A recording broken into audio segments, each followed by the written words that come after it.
Good morning, children.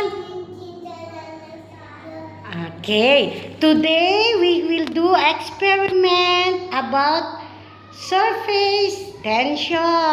Now, children, can you sit down first?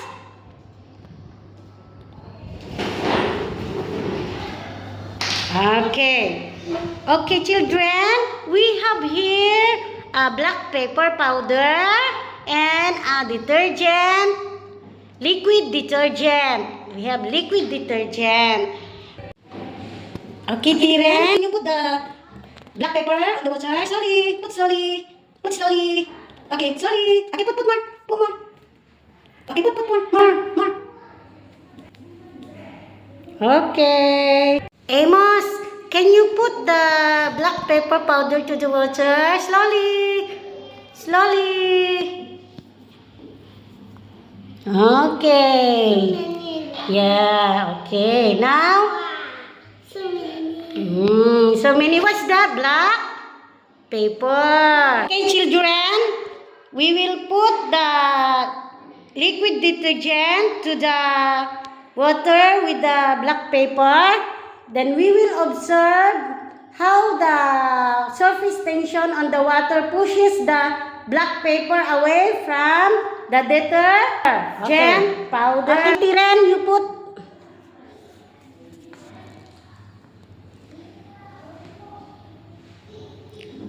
More. See how it happened?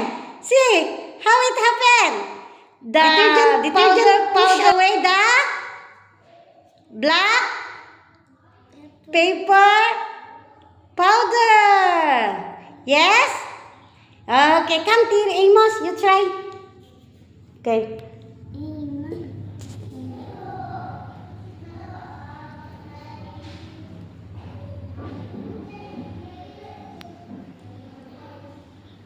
Okay, very good. Children, what happened to the black paper? Move. Yes, it's the called surface tension.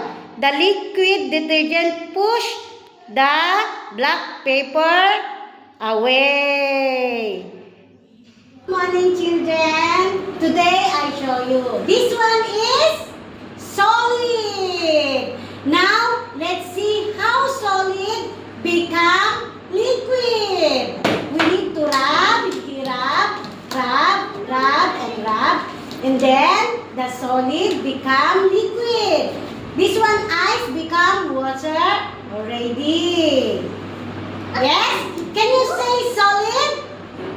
Solid. Okay, this one is now is